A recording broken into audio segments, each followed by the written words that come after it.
할렐루야. 여러분 사랑합니다. 예, 사랑합니다.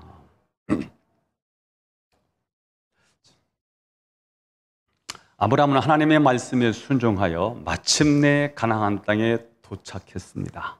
아브라함은 가나안 땅은 임자 없는 땅이고 사람이 살지 않는 땅이어서 그냥 들어가면 얻을 수 있는 땅이라고 생각했지만 막상 그 땅에 들어가 보니 그 땅에는 가나안 원주민들이 살고 있었습니다. 문제는 그 원주민들이 아브라함의 정착을 허락하지 않습니다. 그래서 아브라함은 가나안 땅의 중심부였던 세겜 땅에 도착해서 예배까지 드렸지만 거기서 밀려나서 베델로 옮기고요. 베델에서도 오래 살지 못하고 또 추방돼서 남쪽 사막지대 네게브 지역으로 알려져 있는 사람이 살 수 없는, 물이 없는 그런 지역으로 계속해서 밀려났습니다. 자, 그러나 고난은 그것이 끝이 아니었습니다. 그 땅에 기근이 찾아온 것입니다. 10절 말씀을 읽어보겠습니다. 시작. 그 땅에 기근이 들었으므로 아브라함이 애굽에 거류하려고 그리로 내려갔으니 이는 그 땅에 기근이 심하였음이라. 아브라함은 가나안의 원주민들로부터 거절과 배척을 당해서 가나안의 최변방까지 밀리고 밀렸는데 설상가상으로 기근을 만난 것입니다. 이 기근은 인간의 힘으로 어쩔 수 없는 불가항력적인 자연재해입니다. 자, 이런 상황 속에서 아브라함의 실수가 무엇입니까? 하나님께서 가나안 땅에 살라고 말씀하셨으면 가나안 땅에 있어야 되는데 애굽 땅에 거류하려고 가나안 땅에서 살지 않고 애굽 땅으로 이주했다는 것입니다. 이것은 일종의 도피라고 말할 수 있습니다. 우리는 불가능한 벽에 부딪혔을 때, 또 기대했던 것들이 이루어지지 못했을 때 하나님이 정말 나를 이 땅에 살기를 원하시는가? 하나님이 정말 이 땅에 살기를 원하신다면 이렇게 어려움을 주셨을까? 혹시 하나님의 뜻이 이 가나안 땅이 아니고 애굽 땅이 아닐까? 그렇게 합리적인 이유를 대면서 애굽행을 결정했다는 것입니다. 자, 오늘 본문은 아브라함이 하나님의 뜻과 상관없이 애굽 땅에 내려갔다가 큰 아픔을 겪고 난 다음에 가나안 땅에 다시 돌아오는 이야기인데요. 오늘 이 본문 말씀에 우리 신앙의 가장 중요한 핵심의 어떤 구조, 신앙의 원리, 메커니즘이 여기에 담겨 있다는 사실을 발견했습니다. 오늘 우리의 신앙을 형성하고 있는 신앙의 원리 세 가지를 찾아보려고 합니다. 첫 번째입니다. 죄입니다. 불순종입니다. 그 결과가 본문에 기록되어 있습니다. 오늘 아브라함은 기근이 찾아왔을 때 주의 뜻을 찾기보다는 기도 없이 하나님 상의 없이 단지 어렵다는 이유로 애굽행을 결정했습니다. 불신앙이지요. 자, 그런데 그 불신앙은 두려움을 가져오더라는 거예요. 떠남이 평안함을 가져오는 게 아니고 두려움을 가져오더라는 거예요. 이게 11절, 12절에 기록되어 있습니다. 읽어보도록 하겠습니다. 시작. 그가 애굽에 가까이 이르렀을 때에 그의 아내 사레에게 말하되 내가 알기에 그대는 아리따운 여인이라 애굽 사람이 그대를 볼 때에 이르기를 이는 그의 아내라 하여 나는 죽이고 그대는 살리리니. 자, 애굽으로 내려가는 아브라함의 마음이 굉장히 두렵습니다. 무섭습니다. 그 두려움의 원인이 뭔가 하면 자기 아내가 너무 예쁜 겁니다. 아내가 너무 예뻐서 애굽 사람들이 혹시 자신을 죽이고 아내를 빼앗아갈 것 같은 그런 공포심이 몰아닥치는 것입니다. 실제 일어난 일이 아닙니다. 두려움은 가상의 일을 극대화해서 미리 우리에게 근심과 걱정을 가져오게 됩니다. 이게 두려움입니다. 하나님을 떠난 선악과를 따먹은 아담과 하와가 두려워서 숨었습니다. 누가 뭐라고 하지 않았습니다. 벗었으므로 두려웠습니다. 누가 벗었다고 말했습니까? 누가 손가락질을 했습니까?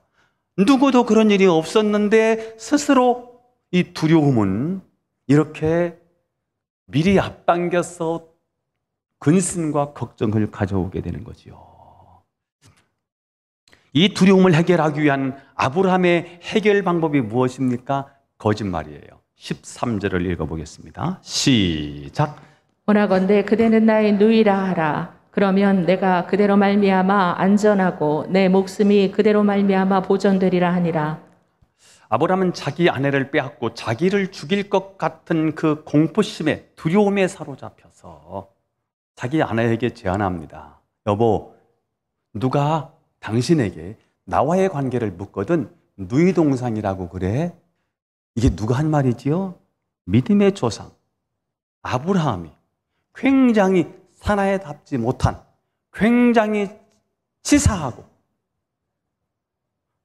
사나이답지 못한 이 쫄짱보, 아주 굉장히 치졸한 그런 초라한 모습이 오늘 본문에 등장하고 있습니다. 믿음의 조상 치고는 굉장히 꼬라지가 무너질 대로 다 무너져 있는 그런 모습을 오늘 본문은 정확하게 우리에게 보여주고 있습니다.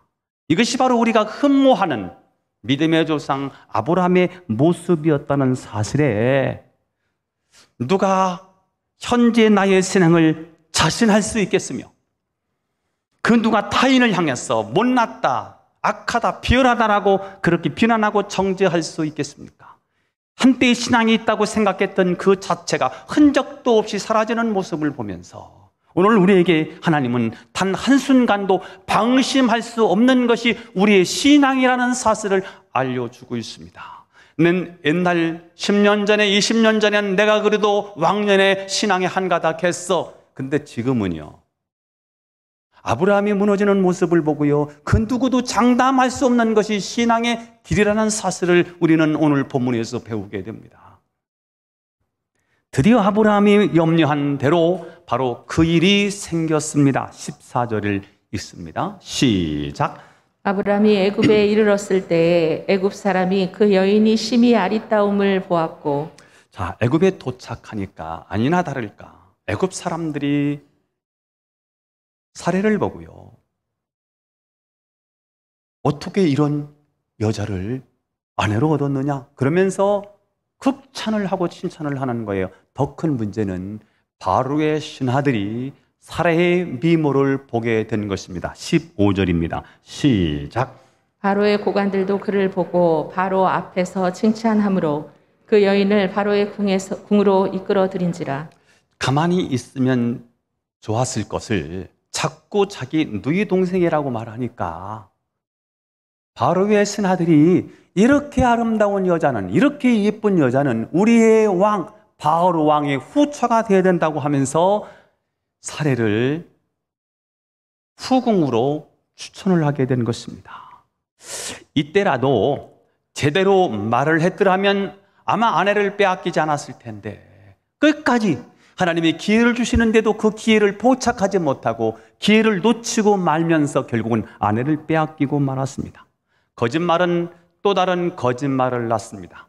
거짓말을 감추기 위해서 또 다른 거짓말을 만들어낼 수밖에 없는 게 죄인이 가지고 있는 이 속성이 그렇습니다. 아브라함은 자기가 판 무덤에 자기가 들어가요. 자기가 덫을 놨는데 그 덫을 자기가 걸리고 만 것입니다. 아브라함이 왜 자기가 걸어놓은 자기 덫에 걸리고 말았을까요? 이게 믿음의 문제입니다. 하란 땅에서 가나안 땅으로 올 때는요, 굉장히 당당했습니다. 열정이 있었습니다. 본토, 고향 친척 아버지 집을 떠나 내가 너에게 보여줄 땅으로, 비전의 땅으로, 축복의 땅으로, 약속의 땅으로 나아가라. 이 비전은 소망을 갖게 됐고요. 이 비전은 다른 게 안 보여요. 이 비전만 보이는 거예요. 하나님이 주신 꿈만 보이는 거예요. 이 열정, 가슴 뜨거움을 가지고요, 가나안 땅에 오게 된 것이거든요. 자, 그런데 여러분, 지금 이렇게 무너지고 있네요. 왜요? 믿음이 식은 거예요. 여러분, 불신앙은 두려움을 가져와요. 불신앙은 문제를 가져옵니다. 그래서 제가 이런 명제를 만들어 봤어요. 불신앙은 두려움을 낳고, 두려움은 거짓을 낳고, 거짓말은 자신을 얽어맨다. 시작.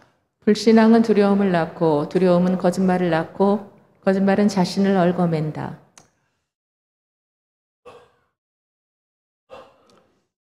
말씀에 서야 합니다. 하나님이 우리에게 주신 말씀을 붙잡아야 합니다. 여러분, 하나님을 신뢰하기를 바랍니다. 창조주 하나님이 저와 여러분이 하나님이심을 믿기를 바랍니다.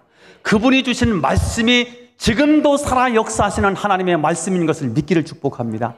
그 말씀 위에 굳게 쓸 때 여러분 불신앙을 이길 수 있습니다. 저는 여러분이 전능하신 하나님을 나의 하나님으로 믿고 그분이 주신 말씀에 굳게 서서 승리하는 저와 여러분이 될 수 있기를 예수님의 이름으로 축원합니다.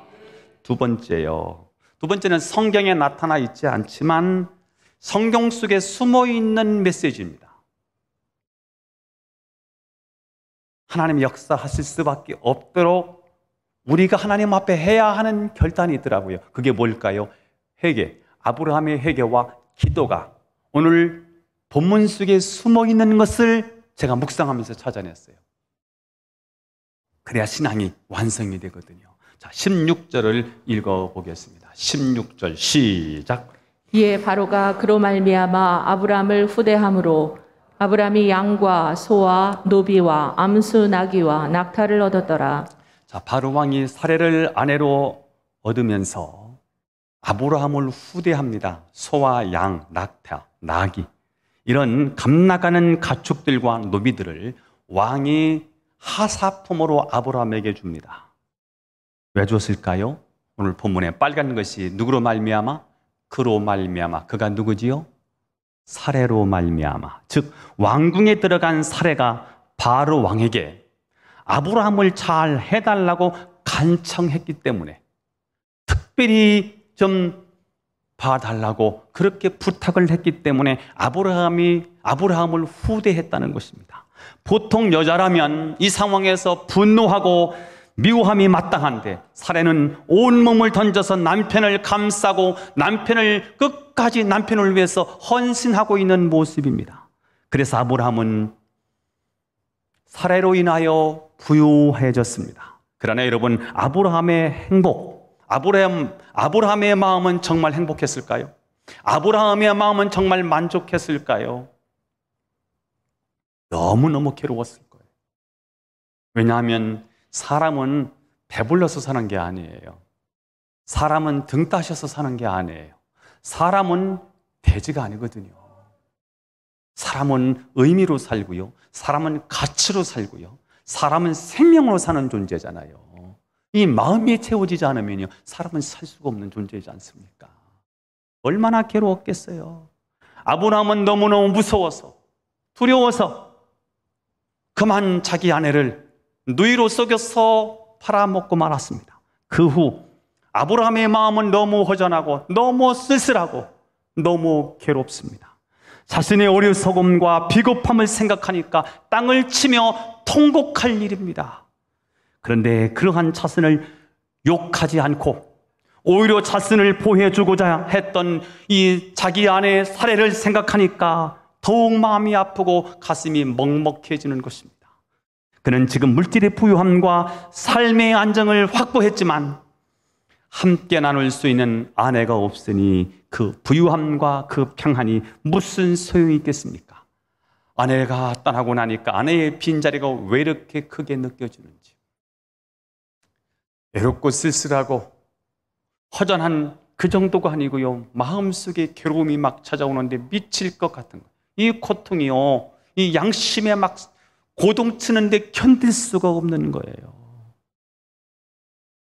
아브라함의 총체적인 실패와 좌절이 오늘 바로 이 현장입니다. 아브라함은 자기가 살기 위해서 자기 아내까지도 내어버릴 수 있는 이 사악함과 거짓말하는 죄가 하나님의 종이라고 자부하는 자신에게 있을 줄은 추호도 몰랐습니다. 그는 스스로 의인으로 자처하면서 가나안 땅에 들어가서는 그들을 죄인이라고 정죄하고 회개하라고 말했는데 이러한 추함이 자기 속에 있을 줄은 꿈에도 생각하지 못했습니다. 그는 의인으로서 가나안 사람들에게 복음을 전했을 때 그들이 거부하고 그들이 반발하는 것을 도무지 이해할 수 없었습니다. 아니, 이 좋은 복음을 왜 거부해? 하나님께서 아브라함에게 너는 복의 근원이다. 너를 축복하면 너로 인하여 그들이 복을 받고 너를 저주하면 너로 인하여 그들이 저주를 받을 것이다. 이 복음을 받아들이면 이 하나님의 복이 우리에게 오는데 왜 이 좋은 복음을 받아들이지 않아? 그렇게 생각하면서 그들이 도대체 이해가 안 되고 납득할 수가 없었는데, 그런데 오늘 자신의 의가 오히려 저들을 하나님과 멀어지게 만들었다는 사실을 비로소 깨닫게 되었습니다.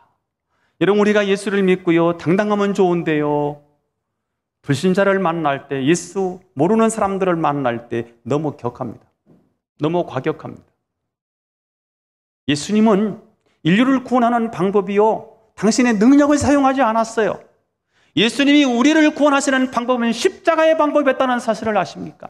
능력이 있는데 노도 광풍을 잔잔케 하고 죽은 자를 살리고요, 길신을 내어주는 그 권능, 그 권세가 그분에게 있지만 그분의 그 권능으로 인류를 구원하지 않고요, 낮아짐으로요, 겸손함으로, 자기가 죽음으로 십자가에 못 박혀 죽으시면서 인류를 구원해 주셨다는 사실이에요. 이게 복음이거든요. 오늘 아브라함이 이 복음을 가지고 가나안 땅에 들어가서 그들을 부딪혔는데, 가나안 땅에 들어간 목적은 잘 먹고 잘 살고 가나안 땅에 들어간 것이 아니고, 내가 만난 이 복음, 내 속에 있는 하나님의 영광을 이들에게도 증거하기 위해서 가나안 땅에 들어갔는데 자꾸 걸리는 거예요. 자꾸 부딪히는 거예요. 그래서 계속해서 그들이 허용해 주지 않기 때문에 밀려가고 밀려난 거예요. 그 이유를 잘 몰랐습니다. 그런데 오늘 이 실패 현장에서 아내를 자기 누이로 속여서 팔아먹고 나서 아내가 사라지고 난 그 상황에서 드디어 내 내면의 소리가 들리기 시작하고, 보이지 않던 내 내면의 죄가 드디어 드러나기 시작했습니다. 아브라함은 생명보다 귀한 자기 아내를 잃고 나서야 자신의 내면의 죄를 드디어 보기 시작한 것입니다. 자신이 얼마나 연약한 존재인지, 강한 자 앞에서 자기가 얼마나 약하고 비겁하고 추한 존재인지를 그는 알게 되었습니다. 그래서 아브라함은 이 실패와 좌절 속에서 그 긴 밤을 통곡하면서 회개하게 되는 것입니다. 지금까지 아브라함의 기도는 어떤 기도였을까요? 바리새인의 기도였을 것 같아요. 나는 일회에 2번씩 금식합니다. 나는 11조 헌금을 합니다. 나는 율법을 철저하게 지킵니다. 나는 저 세례와 같지 않은 것을 하나님 감사합니다. 그렇게 자기 의를 드러내는 기도를 했다가, 자기가 자기 아내를 팔아먹는 이 거짓말과 사기성, 이 내면의 죄를 발견한 순간에 내 죄를 드디어 바라보고 나니까, 하나님의 은혜가 아니면 아무것도 아닌 거예요. 내 의라고 하는 것이요, 내 자랑으로 여겼던 것들이요, 내 공로로 생각했던 것들이 오늘 이 죄의 자리 앞에서요, 산산이 무너지고 산산조각나는 이 장면을 보게 된 거지요. 그래서 드디어 그는 이 자리에서 세리의 기도를 하기 시작하는 것 같습니다. 세리의 기도요, 그게 누가복음 18장 13절에 기록됐는데, 저는 오늘 이 자리가 아브라함이 세리의 기도를 했던 자리라고 생각하기 때문에 소개합니다. 시작. 세리는 멀리 서서 감히 눈을 들어 하늘을 쳐다보지도 못하고 다만 가슴을 치며 이르되, 하나님이여 불쌍히 여기소서, 나는 죄인이로소이다. 내가 죄인이라는 사실을 깨달았을 때는 얼굴을 들 수 없습니다. 여러분, 태양빛이 갑자기 내려치면 태양빛을 바라볼 수 없는 게 인간이지 않습니까? 하나님이 너무 밝으세요. 하나님의 말씀의 거울로 내 모습을 비춰보니까 내가 너무 추한 거예요. 내가 너무 죄투성인 거예요. 그래서 가슴이 아파요. 그래서 가슴을 치는 거예요. 그리고는 당당하게 하나님 앞에 요구하는 게 아니고요, 그저 불쌍히 여겨달라고, 하나님 자비를 베풀어 주옵소서, 하나님의 은혜가 아니면 나는 살아갈 수 없습니다, 하나님 내 심령에 하나님의 은혜가 필요합니다, 이렇게 하나님 앞에 무릎을 꿇으면서 내가 죄인입니다, 그저 용서해 주옵소서. 아브라함은 그날 밤 그 자리를 온통 통곡의 눈물로 채웠을 것으로 제가 오늘 본문에서 발견했습니다.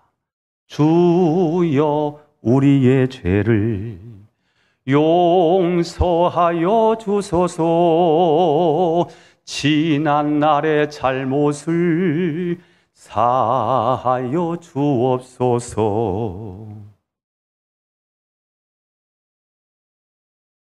이제인의 애통함을 예수께서 들으셨네. 못자국난 사랑의 손 나를 오루만지셨네. 내 주여, 이 죄인이 다시 눈물 흘립니다. 오 내 주여, 나 이제는 아무 걱정 없습니다. 학교 다닐 때 많이 불렀던 찬양인데요. 그때도 울었는데요. 설교 준비를 하다가 제 모습을 보니까 제 모습이 그렇고 그랬습니다. 하나님, 나는 내 아내를 팔아먹은 아주 못된 놈입니다. 나는 악하디 악한 놈입니다. 나는 사악한 놈입니다. 나는 굉장히 우성인자입니다. 이게 아브라함이 지금 하나님을 향해서 하는 기도가 느껴지는 거예요. 그러면서 저를 바라보니까요, 저도 마찬가지죠. 여러분, 이 자리가 필요해요. 그래야 회복이 오는 거예요. 여러분, 하나님 앞에 어느 날 보니까 너무 떨어져 있는데 그걸 못 느끼고 사는 거예요. 그러다가 어느 어려움이나 내 힘으로 해결할 수 없는 어떤 큰 문제로 내 자신이 계속해서 변방으로 몰리고요. 저 코너로 구석으로 내가 몰리면서요, 그렇게 느껴질 때요, 그때 무릎을 꿇다 보면은요, 들리지 않는 하나님의 소리가 그제서 들리기 시작하고요. 내 내면이 보이지 않다가 드디어 내 내면이 보이기 시작하면서요, 이런 아픔, 이런 통곡이 찾아오게 돼요. 이게 회복의 자리입니다. 이게 없으니까 그냥 건성건성 대강 그냥 어대충 이렇게 넘어가는 신앙이 되고요.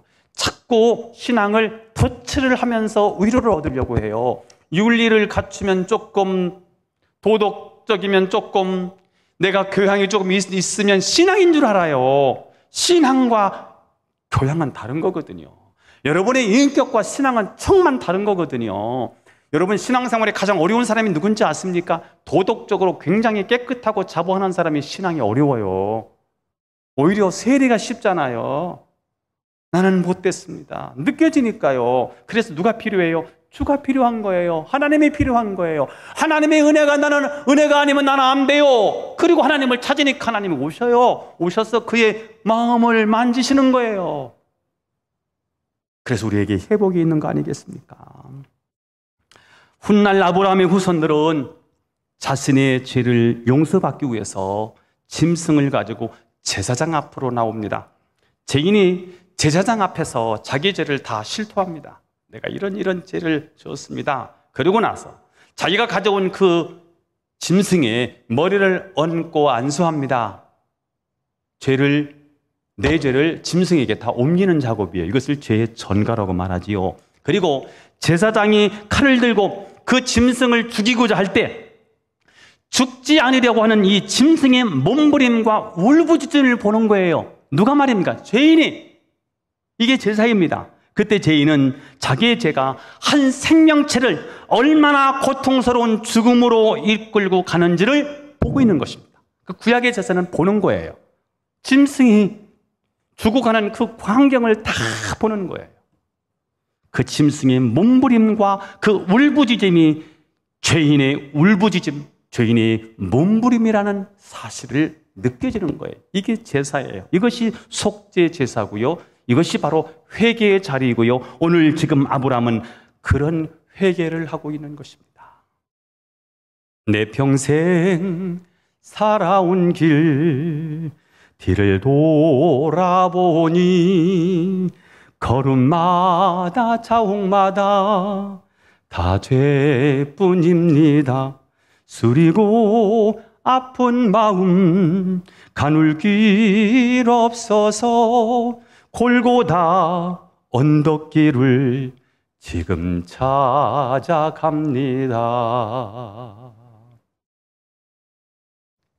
그래, 회복이 있다니까요. 회개란 윤리적이고 도덕적인 차원에서의 반성이나 뉘우침이 아닙니다. 벌 받는 것이 두려워서 일시적으로 잘못을 시인하는 것도 이건 회개가 아닙니다. 나로 인해서 내 생명보다 귀한 내 아내를 잃어버린 자의 통고, 아픔, 괴로움, 고통, 그 자리가 바로 회개의 자리입니다. 살아있음이 오히려 부끄러운 마음으로 애곡하는 그 비참함이 있는 그 자리가 진정한 회개의 자리입니다. 그래서 회개는 마음이 담아져 있어야 됩니다. 진실함이 담겨져 있어야 됩니다. 여기는 눈물이 있어야 되는 곳입니다. 여러분, 구약의 제사가 짐승을 잡아서 하나님 앞에 이렇게 드리는 거지 않습니까? 이렇게 계속 반복하다 보니까 타성에 젖어요. 그러면 어떻게 변질되기 시작하느냐면, 죄를 지어서 새신자가 너무 괴로워하니까 신앙생활 조금 했다는 분이 그거 괜찮아. 염소 새끼 한 마리 갖다 바치면 돼. 이렇게 전락해버리는 거예요. 그걸 회개라고 보는 거예요. 그게 죄 용서받는 제사라고 생각하는 거예요. 뭐가 실리지 않았는데요? 마음이 실리지 않았는데요? 내 중심이 실리지 않았는데요? 내 아픔이 동반되지 않았는데요? 그게 무슨 회개입니까? 오늘 이 자리는 정말 아픔의 자리입니다. 고통의 자리입니다. 굉장히 마음이 쓰라리고 막 역겨워서 구토가 나올 정도 자기 자신에 굉장히 미움이 동반되는 거예요. 무엇 때문에 말입니까? 죄 때문에 말입니다. 이 자리가 바로 회개의 자리입니다. 이런 회개의 자리가 곧 거듭남의 자리이고요. 이 자리를 통해서만 새로움이 시작되는 자리이고요. 회개와 거듭남을 경험한 아브라함은 그러면 어떻게 되었을까? 하나님의 개입이지요. 세 번째 메커니즘, 세 번째입니다. 구원입니다. 이때 구원이 오는 거예요. 이때 하나님의 개입이 시작되는 거예요. 왜 나에게는 하나님의 개입이 없습니까? 두 번째 단계가 없어서 그래요. 17절을 읽어보겠습니다. 시작. 여호와께서 아브라함의 아내 사레의 일로 바로와 그 집에 큰 재앙을 내리신지라. 하나님께서 아브라함을 위해서 바로의 왕궁에 재앙을 내리십니다. 하나님의 개입이지요. 왜요? 아브라함과 사라의 관계를 정상적으로 돌려놓기 위한 하나님의 개입입니다. 하나님께서는 당신의 백성들을 위해서 가장 적절할 때에 개입하세요.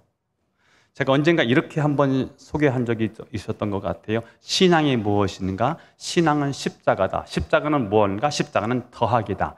뭘 더하기인가? 연약한 내 인생에 하나님 더하기다.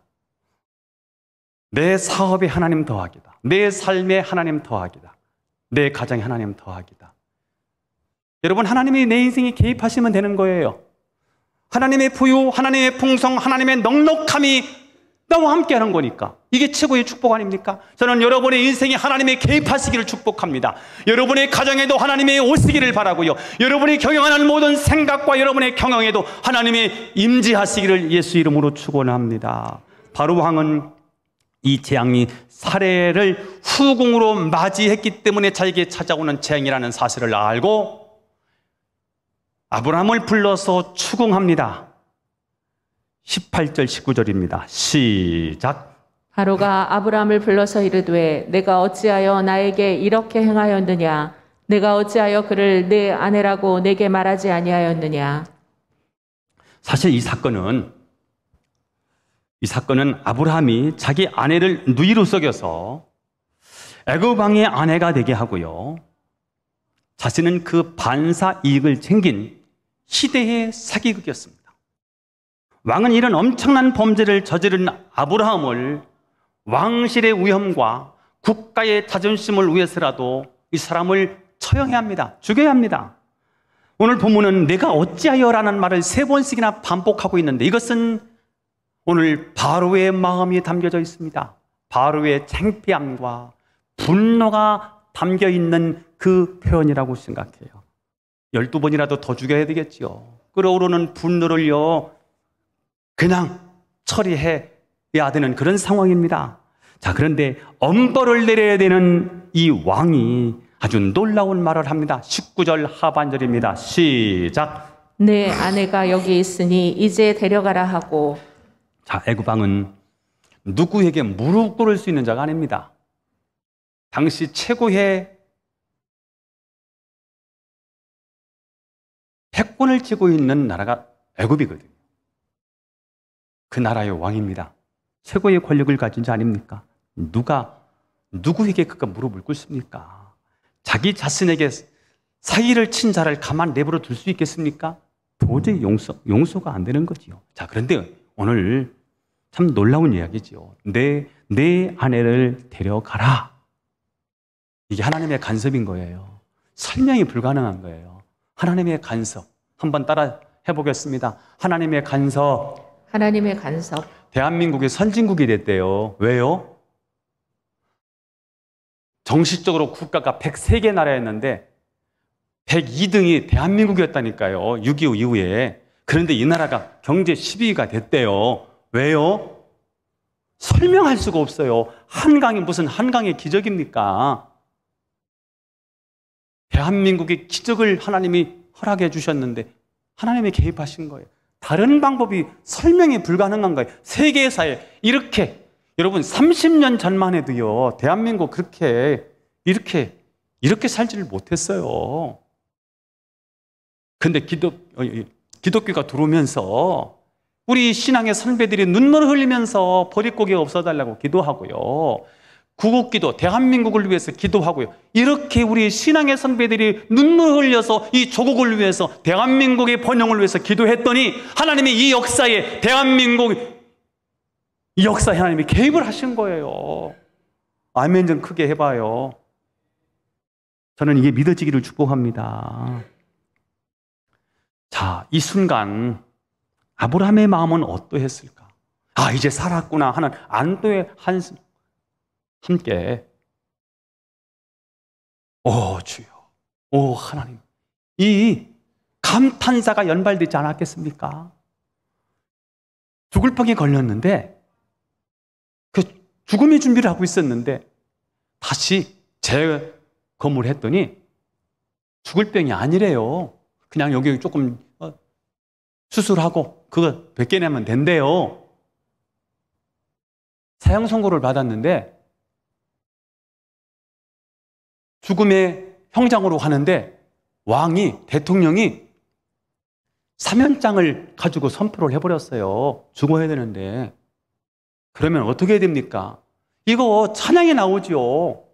우리는 죽어야 되는데 산 거예요. 아브라함은 죽어야 되는데 사는 거예요. 그러면 이 자리예요. 이 자리가 어떤 자리입니까? 예배의 자리지요. 찬양의 자리죠. 구원하심이 보좌에 앉으신 우리 하나님과 어린 양께 있도다. 구원하심이 보좌에 앉으신 우리 하나님과 어린 양께 있도다. 하나님 찬양하는 거예요. 홍광표 목사 찬양 잘했다고 하는 게 아니고 하나님께 영광을 돌리는 거예요.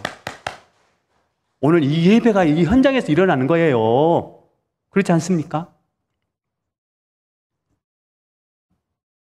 엄벌을 내려야 되는데 왕이 다 데리고 가라는 거예요.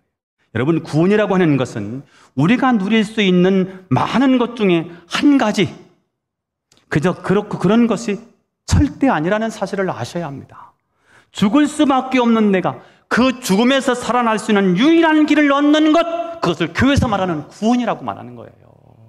아브라함은 큰 범죄를 저지르고 죽어야 마땅하지만 하나님이 개입하셔서 그를 살려주셨습니다. 우리 인생도 마찬가지예요. 창세기 3장에서 인간은 하나님을 떠나고 하나님을 배반하고 그것으로 끝나야 됩니다. 영원한 버림을 받고 영원한 지옥에 들어가야 되는 게 인간의 운명입니다. 자, 그런데 이 인류의 역사에 하나님이 개입하셔서 당신의 독생자를 이 땅에 보내시고요, 인간의 모든 죄덩어리를 그분에게 다 뒤집어 씌웠어요. 우리가 받아야 될 모든 고통을 그분이 다 짊어지시고 우리가 받을 하나님의 저주와 재앙과 하나님의 심판을 그분이 어깨에 다 십자가에 짊어지고요. 그분이 저 골고다에 올라가셔서 그분이 죽으시면서 우리의 죄 문제를, 우리의 인생의 저주와 재앙을, 심판을, 죽음의 자리를 그분이 대신 취하시면서 처리해버린 거예요. 골고다는 쓰레기 장소인데요. 뭐 쓰레기 태우는 장소입니까? 우리의 영혼을, 죽을 수밖에 없는데 우리의 육체를 태우고요. 우리의 죄를 태우는 현장이 바로 골고다 아닙니까? 거기서 다 처리하고요. 우리의 죄 문제를 해결해 주시고 우리를 구원해 주셨어요. 자, 그런데 하나님은 구원해 주신 것도 감사한데 우리를 더 풍성하게 하시는 하나님이세요. 요한복음 10장 10절을 읽어보겠습니다. 시작. 내가 온 것은 양으로 생명을 얻게 하고 더 풍성히 얻게 하려는 것이라. 하나님은 우리에게 생명을 주실 뿐만 아니라 더 풍성하게 하기를 원하시는 하나님이신 줄 믿기를 축복합니다. 자, 20절을 읽겠습니다. 그 답이 20절에 나와 있어요. 시작. 바로가 사람들에게 그의 일을 명하매 그들이 그와 함께 그의 아내와 그의 모든 소유를 보내었더라. 자, 사실은 바로 왕이 신하들에게 명령하기를 저들의 재산을 다 빼앗고 저놈들을 당장 애굽 땅에서 추방시켜라 이렇게 말해야 되는데 바로가 뭐라고 말을 하느냐 하면 그와 함께 그의 아내와 그의 모든 소유를 보내라 라고 명령을 합니다. 창세기 13장 그 다음 장으로 넘어가 보면 애굽을 떠나서 가나안 땅에 도착한 아브라함은 은금이 풍부했고요, 가축이 풍부했습니다. 그것으로 끝나지 않아요. 수백 명의 군사를 거느리게 돼요. 가나안 땅에서 충분히 살 수 있는 재물과 사람들을 얻게 하세요. 318명의 군사를 이끌고요, 자기 조카가 포로로 잡혔다는 소식을 듣고요, 318명을 이끌고 가서 그들을 건져내오지 않습니까? 도대체 이 318명의 이 가술들은 어떻게 생긴 것일까? 답을 주는 거예요. 여기서 많은 노비들을 보내주었다는 거 아닙니까? 어떻게 이런 일이 일어날 수 있었을까? 바로가 아브라함을 추궁을 할 때 아브라함이 바로 왕에게 자신들이 왜 애굽으로 오게 되었는지, 어떻게 이런 실수를 저지르게 되었는지, 그리고 재앙을 내리신 하나님이 도대체 어떤 분이신지, 또한 다시 가나안 땅으로 돌아가서 감당해야 될 일이 어떤 것인지를 바로에게 자세히 설명을 했겠지요. 아브라함이 한 말을 바로가 다 들은 후에 신하들에게 오늘 본문에 그의 일을 명하매, 그의 일을 명하매, 빨간 글씨로 되어 있나요? 안 되어 있네. 그의 일을 명하매. 여기서 그 일은 무엇일까요? 아브라함이 가나안에서 해야 할 일이지요. 바로 왕은 자신들에게 임한 재앙을 벗어내야 되는 그런 부담이 있었기 때문에 아브라함에게 필요한 모든 것을 다 해줄 뿐만 아니라 아브라함과 그 일행을 안전하게 보내라고 명령을 해요. 이게 하나님의 간섭이에요. 출애굽도 마찬가지잖아요. 그냥 보내지 않아요. 다 쏴보내는 거예요. 왜요? 이 재앙을 해결해야 돼요. 아브라함한테 못 배우면 이제 이게 이 재앙 문제를 해결할 수 없어요. 그래서 지금 다 퍼주는 거지요. 자, 가나안 땅을 떠나올 때는 기근 때문에 물질적인 궁핍함이 그에게 있었는데 애굽 땅에서 어떤 노동도 하지 않고 장사도 하지 않았는데 그에게는 이제 가나안에서의 모든 것을 감당할 만한 물질과 사람을 풍성하게 하나님이 주셨습니다. 그의 신앙을 연단한 하나님께서는 이제 그에게 일할 수 있는 충분한 물질과 사람을 공급해 주신 것입니다. 아브라함이 애굽 땅에 들어올 때는 알거지였는데요, 오늘 애굽을 나갈 때는 부유함이 있고 무엇보다도 그의 신앙의 성숙함이 있습니다. 그래서 가나안 땅에 들어가서 사명을 감당할 수 있는 준비를 여기에서 갖추게 만들어요. 시작은요, 불순종이었거든요. 여러분, 회개하면요, 여러분의 불순종도 하나님이 선하게 쓰세요. 여러분 넘어지셨잖아요. 넘어진 그 자리를 하나님이 성공의 미천으로 사용하신다니까요. 분명히 내가 잘못했고 내가 실수했어요. 그래서 하나님 앞에 얼굴을 들 수가 없었어요. 그런데 하나님 앞에 나와서요, 하나님 잘못했어요. 나를 불쌍히 여겨주십시오. 우리가 하나님 앞에 구할 수 있는 것은 이것밖에 없는 거예요. 하나님, 내 인생에 자비를 베풀어 주옵소서. 하나님, 내 인생에 하나님 긍휼을 베풀어 주시옵소서. 하나님이 나를 박대하시면, 하나님이 나를 외면하시면 나는 하나님 갈 곳이 없습니다. 하나님, 내 인생에 개입해 주시옵소서. 부족하지만 연약하지만 또 죄를 범할 것이 분명하지만 그럼에도 불구하고 하나님 나에게 은혜를 베풀어 주옵소서. 이때 하나님이 여러분을 받아주세요. 그래서 하나님 앞에 서면 실패가 없는 거예요. 하나님은 절대로 실수하지 않아요. 차츰차츰 안개는 거치고 하나님 지으신 빛이 뚜렷이 보이리라. 가는 길이 온통 어둡게만 보여도 하나님은 실수하지 않으신다네. 하나님은 실수한다 안 한다? 안 해요. 여러분, 이 하나님을 믿으세요. 이 신실하신 하나님을 믿으세요. 제가 이 찬양을 다 부르고 싶었거든요. 그래서 어제 수정이 자매가 왔더라고요. 막 올라와서 이 찬양을 좀 시켜보려고 했더니 찬양 보더니 이건 목사님이 하셔야 더 은혜로울 것 같은데요. 제가 하려고 했더니 실력이 없어서 못해. 정리하겠습니다. 오늘 아브라함은 가나안 땅에 도착해서 어렵게 정착지를 찾았는데 기근이 들었어요. 이 문제를 해결하기 위해서 애굽으로 갑니다. 불신앙의 출발이지 않습니까? 갔는데 이 죄는 뭘 가져온다고요? 두려움을 가져와요. 이 두려움이란 문제를 해결하기 위해서 거짓말을 해요. 그런데 그렇게 인간의 방법을 썼지만 인간의 문제는 하나도 해결되지 않은 채 옴짝달싹할 수 없도록 자기가 꼭 묶여요. 우리가 하는 일이 그래요. 여기에 아브라함이 무릎을 꿇는 자리예요. 하나님 앞에 단독자로 나서서 자기 내면을 보고 하나님 앞에 나와서 잘못을 구하면서 용서해달라고, 건져달라고 하나님 앞에 회개와 간구가 있어요. 여기에 하나님의 개입이 있습니다. 이게 신앙의 메커니즘이거든요. 신앙의 메커니즘, 신앙의 원리란 말이에요. 신앙의 구조란 말이에요. 이거를 떠날 수가 없어요. 인간은 죄를 짓는 존재예요. 나는 죄를 안 져. 그건 미신이에요. 인간은 죄를 지어요. 구원받아도 죄를 지어. 그래서 반드시 두 번째가 필요해요. 회개입니다. 회개를 할 때 하나님은 간섭하세요. 오세요.